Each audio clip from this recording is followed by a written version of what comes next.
Donc, bonjour à tous, bienvenue dans cette nouvelle vidéo de mécanique dans laquelle on va traiter un exercice type. C'est le mouvement d'une particule chargée qui entre dans un champ électrostatique, un champ électrique. Et pour ça, on va s'appuyer sur une expérience historique, celle qui a permis de déterminer le rapport E sur M pour l'électron.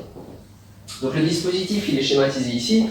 Vous avez un électron qui rentre dans un condensateur plan, ça veut dire un dispositif constitué de deux plaques, une chargée positivement, une chargée négativement, l'ensemble du condensateur ayant une charge nulle. Et donc à l'intérieur de ce condensateur, il va y avoir un champ électrique qui va dévier la particule. Alors avant d'essayer d'établir les équations horaires, on va discuter un peu des forces à prendre en compte. Donc pour rappel, bien évidemment, l'électron a un poids, c'est la force de la Terre sur l'électron, et donc le poids c'est la masse fois le champ de pesanteur. La force électrique, quant à elle, c'est la charge fois le champ électrique. Donc on voit qu'il y a quand même pas mal de similarités entre ces deux expressions-là. Une petite remarque, la masse est toujours positive, ça veut dire que le poids a toujours même direction et même sens que le champ de pesanteur, ce qui n'est pas le cas pour la force électrostatique. Elle a le même sens que le champ électrostatique que pour les charges positives. Par exemple ici, si je mettais une charge positive à l'intérieur du condensateur, elle serait repoussée par les charges positives de cette plaque, attirée par les charges négatives de cette plaque, et donc vous auriez une force qui serait ici de direction verticale vers le bas. Donc le champ électrique, il a aussi une direction verticale et vers le bas. Je peux vous en donner une expression, c'est le cas dans l'exercice que je vous propose, et on trouve bien cette direction et ce sens. On vous donne un champ électrostatique dans la direction de moins K, ça veut dire dans le sens inverse de l'axe Z. Ok, alors est-ce que ces deux forces sont à prendre en compte pour étudier ce mouvement?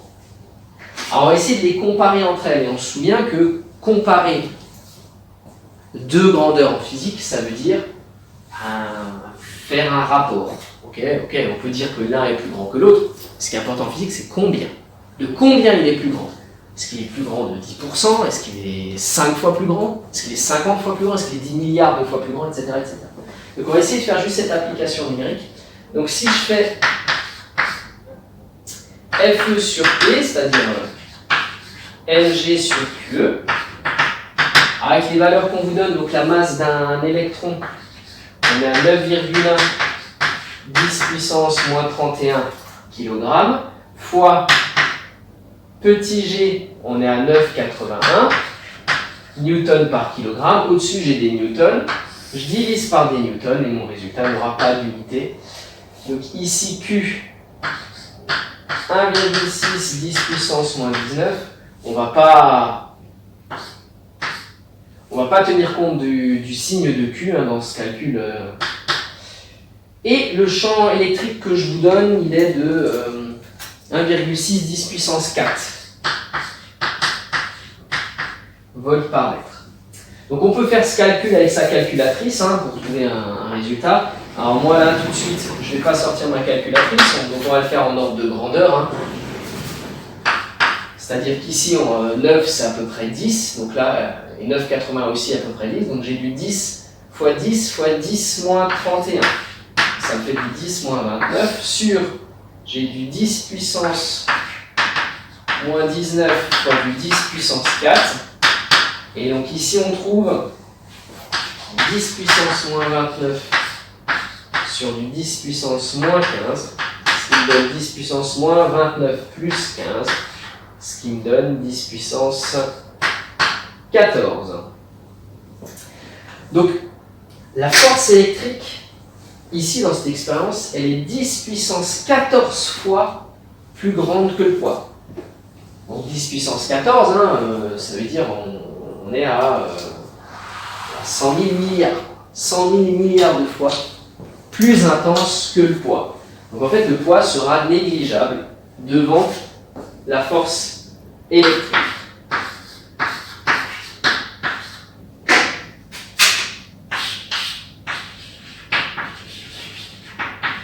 le poids sera négligeable devant la force électrique.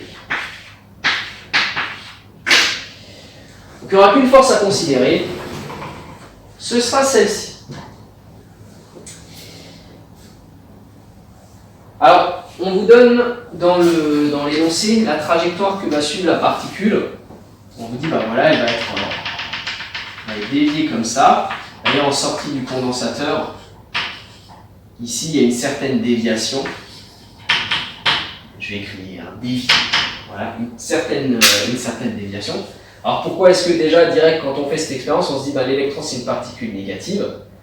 Si la particule est déviée vers le haut, forcément, la force ici, électrostatique, est orientée vers le haut, dans le sens contraire de E.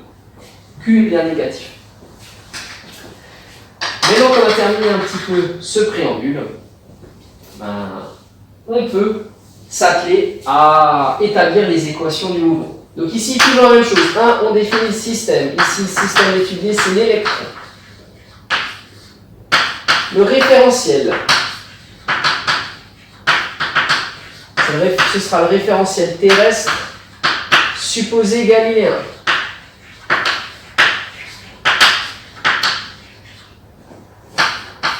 Si je fais un bilan des forces,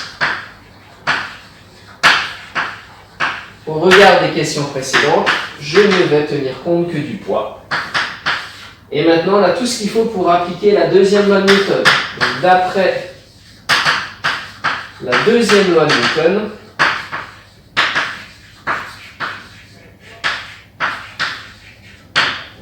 somme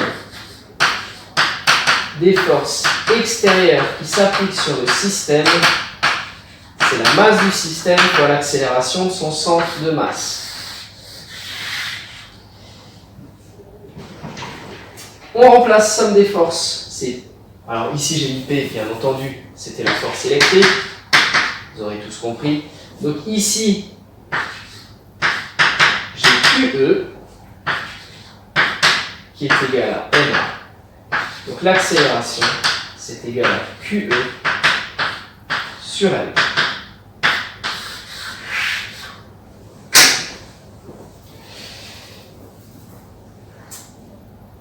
Ok, donc on a une relation vectorielle ici.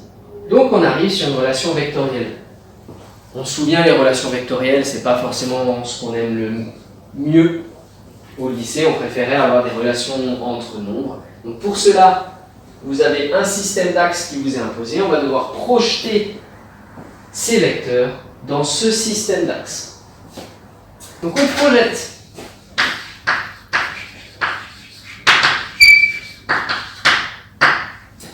Donc on va projeter cette équation, le vecteur E dans notre système d'axes.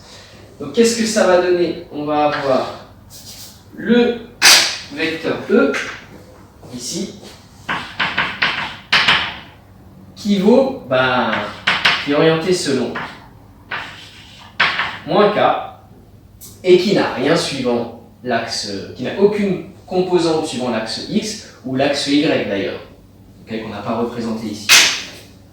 Donc on projette, au final A, ça me donnera suivant X, 0, suivant Y, 0, et suivant Z, ça va me donner moins, on va le faire pédagogique, Q fois moins E sur L. Donc moins QE sur L. Donc on a bien une accélération qui est orientée selon le sens contraire de E. Donc on serait par ici. Alors attention, ici la charge Q, comme elle est négative, si on tient compte que la charge Q est négative, tout ce nombre-là sera positif. Donc on se trouve bien avec une accélération qui serait vers le haut. Mais pour faire quelque chose d'assez général, parce que le jour du bas, vous pouvez très bien envoyer des protons. Dans ce cas, Q sera positif. Je vais garder Q au maximum, et c'est que dans l'application numérique que je vais le remplacer par la charge de l'électron. Ok. On peut remarquer que l'accélération ici, contrairement à la chute libre, elle dépend de M. Okay. La chute libre, c'est un cas très particulier où la masse, elle n'intervient plus très rapidement dans l'établissement. des équations réelles. Ici, on trouve bien que l'accélération, elle est plus petite si la masse est plus grande. Si vous avez un électron qui serait, imaginons un électron qui est beaucoup plus lourd, il est beaucoup plus difficile à dévier, et donc la déviation à la fin sera moins importante que si votre électron il est léger. Okay. La même chose, on trouve que la variation de vitesse, ici, de direction de la vitesse, elle va dépendre de la charge et du champ électrique. Autrement dit, elle va dépendre de la force électrostatique. Plus la force est grande, plus la déviation est grande. Plus la masse est grande, plus la déviation est petite. Donc on a ici l'accélération. Établissons à présent les coordonnées du vecteur vitesse. Donc on se souvient, il faut primitiver. On primitive pour trouver le vecteur vitesse. Donc la coordonnée suivant x du vecteur vitesse est telle que lorsque je la dérive, j'obtiens 0. C'est donc une constante. Notez K1. Pour y, c'est une constante que je vais noter K2. Et selon z, c'est quelque chose, quand je le dérive, j'obtiens moins QE sur M. Quand je dérive par rapport au temps. Et donc, c'est donc moins QE sur M fois T. Plus, on se souvient, à chaque fois qu'on primitive, une constante apparaît. Bon, comment on détermine la valeur des constantes? On se place à t égale à 0. On regarde les conditions initiales. À t égale à 0, ça c'est nul. Et j'ai Vx qui vaut K1, Vy qui vaut K2 et Vz qui vaut K3. Or, à t égale à 0, nous avons V t égale à 0. Donc Vx qui vaut K1, Vy qui vaut K2, Vz qui vaut K3. Et d'après l'énoncé, c'est toujours ça, c'est l'énoncé des conditions initiales. Au départ, la vitesse, elle est suivant l'axe x uniquement. Et elle vaut V0 selon l'axe x. Donc suivant x, c'est V0, suivant y, c'est 0, suivant z, c'est 0. Au final, le vecteur vitesse aura des coordonnées de la forme Vx, ce sera simplement K1, c'est-à-dire V0. Vy sera simplement K2, c'est-à-dire 0. Et Vz, ce sera simplement moins QE sur M T plus K3, donc plus 0. Voilà le vecteur vitesse. Donc on a établi l'expression du vecteur vitesse. Cherchons à présent à établir l'expression du vecteur position. Donc là, le processus est le même, le raisonnement est le même. On primitive le vecteur vitesse pour obtenir le vecteur position. Donc, vecteur position, donc sa coordonnée en x, si je la dérive, j'obtiens V0. Donc ça va être V0t plus une constante, toujours à une constante près. Y, je le dérive, j'ai 0, c'est donc une constante. Et z, si je le dérive, j'obtiens moins QE sur M fois t. Donc si j'obtiens un t après dérivation, c'est qu'au départ, j'ai un t au carré. Or, quand je dérive un t au carré, j'ai un 2 qui descend, donc il me faut ici un 1 demi. Et tout le reste reste, donc j'ai un moins, un Q, un E, un M, et plus toujours une constante. Alors j'ai déjà appelé des constantes K1, K2, K3, donc celle-là je vais l'appeler K4, K5, K6. Pour déterminer la valeur des constantes, on va se placer à t égale à 0. À t égale à 0, vous avez l'électron ici, qui a l'origine du repère. Autrement dit, ses coordonnées à t égale à 0, c'est 0, 0, 0.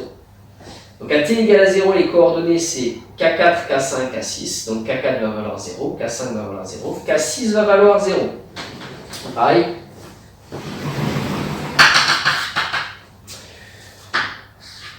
On se place à t égale à 0. théorème à t égale à 0, j'obtiens x t égale à 0, ça va me donner k4, puisque ça va donner 0. D'après l'énoncé, ça c'est 0. Y t égale à 0, ça va me donner k5, d'après l'énoncé, 0. Et enfin z, t égale à 0, k6, donc 0. Ok, et enfin, expression finale du vecteur position, OM. Donc selon x, j'obtiendrai V0t. Selon y, j'obtiens 0. Et selon z, j'obtiens moins QE sur 2m t carré. Allez, arrivé là, on vérifie, on fait quelques petits commentaires. Donc, est-ce que tout ça c'est homogène? Donc ici, on a une coordonnée de vecteur position, donc ce sont des mètres, où c'est la dimension d'une longueur. Ici, ce sont des mètres par seconde, fois des secondes, ça me fait bien des mètres. C'est homogène. Ici, même chose, on regarde QE, alors c'est plus compliqué. QE, ce sont des newtons que je divise par une masse et je multiplie tout ça par des secondes au carré. Bon, est-ce que tout ça, ça fait des mètres? Par une masse, donc par des kilogrammes. Alors, a priori, ça sent pas très bon. Sauf que vous savez que somme des forces, c'est égal à ma. Autrement dit, l'accélération est homogène à une force sur une masse. Donc ça, ici, c'est une accélération. Donc c'est aussi des mètres fois seconde moins 2. Pof, pof, ça me donne bien des mètres. C'est homogène. Ok, donc une autre façon de voir, c'est que QE sur M, on l'avait dit 6 facteurs. Ok, donc c'était bien une accélération. Donc tout ce facteur devant le t au carré, c'est des mètres par seconde. Par seconde, je multiplie par des secondes au carré, ça me fait des mètres. Ok, une autre remarque qu'on peut faire, c'est qu'ici on a toujours un mouvement plan. Ok, la position suivant y, elle est constante, elle est tout le temps égale à 0.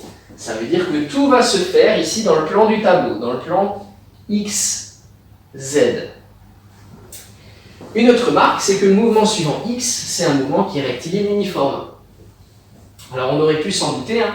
Quand les accélérations sont nulles, vous avez deux mouvements qui sont possibles, rectiligne uniforme ou immobile.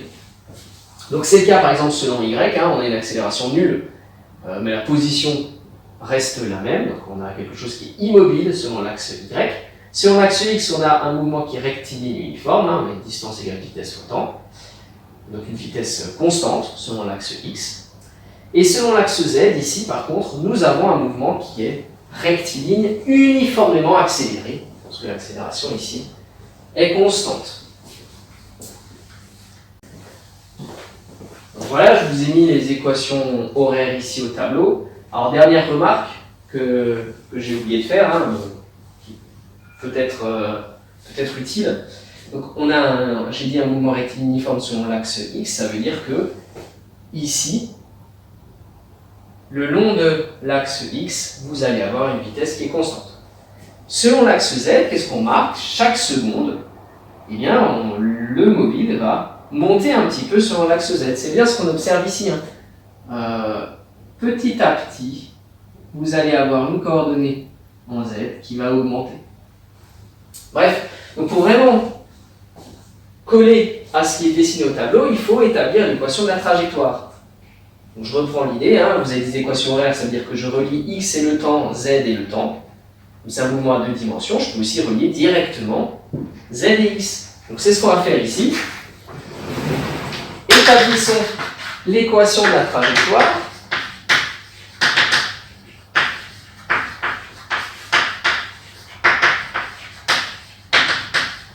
Donc z de x par exemple. Donc comment on fait? Si x c'est v0 fois t, ça veut dire que t c'est x sur v0. réinjecte ici. On va avoir Z qui vaut moins QE sur 2M fois T au carré. Je remplace T par X sur V0. Donc ça fait fois X sur V0 au carré. Au final, l'équation de la trajectoire est la suivante. Ça me fait moins QE sur 2M V0 X au carré. Donc j'obtiens une équation de la trajectoire du type Z égale A, une constante, fois X au carré, quelque chose qui ressemble à une fonction carrée, quoi. Et c'est exactement ce qu'on observe ici. Alors c'est pas forcément extrêmement bien dessiné, mais on a quelque chose d'un peu qui ressemble à une fonction carrée, quoi. C'est pas une droite, c'est vraiment quelque chose qui ressemble à une fonction carrée. Ok. Donc on vous demande maintenant de conclure et de trouver le rapport E sur M, sachant que la déviation ici en sortie de plaque, elle vaut ZS égale 2,0 fois 10 puissance moins 2 mètres, donc 2 cm. Donc on a une déviation de 2 cm, et que la longueur des plaques, ici, c'est 9 cm. Donc on connaît Z pour X égale L. Ça tombe bien, l'équation qu'on vient d'établir, l'équation de la trajectoire, elle lie bien ces deux paramètres. Elle lie Z qu'on connaît à X ici, qui va valoir 9 cm. Et en plus, dessus, je vais avoir un rapport ici, charge sur masse, autrement dit, je vais avoir un rapport E sur M qui va apparaître.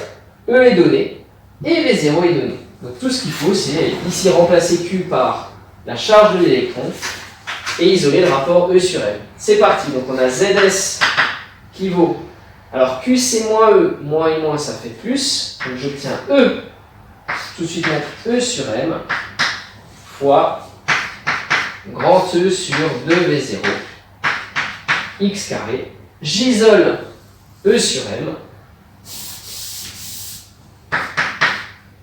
E sur M, est donc égal à ZS fois 2V0 sur E. Donc X, on a dit c'était L. On va garder les notations de c'est ici X valait L. Et là, on peut faire le calcul. Donc vous avez les valeurs numériques qui sont données dans votre exercice. On avait donc L, je vous ai dit 9 cm. On avait E ici qui valait 1,6 10 puissance 4. Voilà. On avait V0 qui valait 2,4 10 puissance 7 mètres par seconde. Et ZS, on a dit 2 cm. Donc, il fallait juste faire attention, mettez bien les longueurs en mètres. Okay. Et voilà, vous appliquez cette formule, vous trouviez une valeur pour le rapport E sur M. Vous pouviez le comparer avec les valeurs communément admises actuellement de ce rapport-là.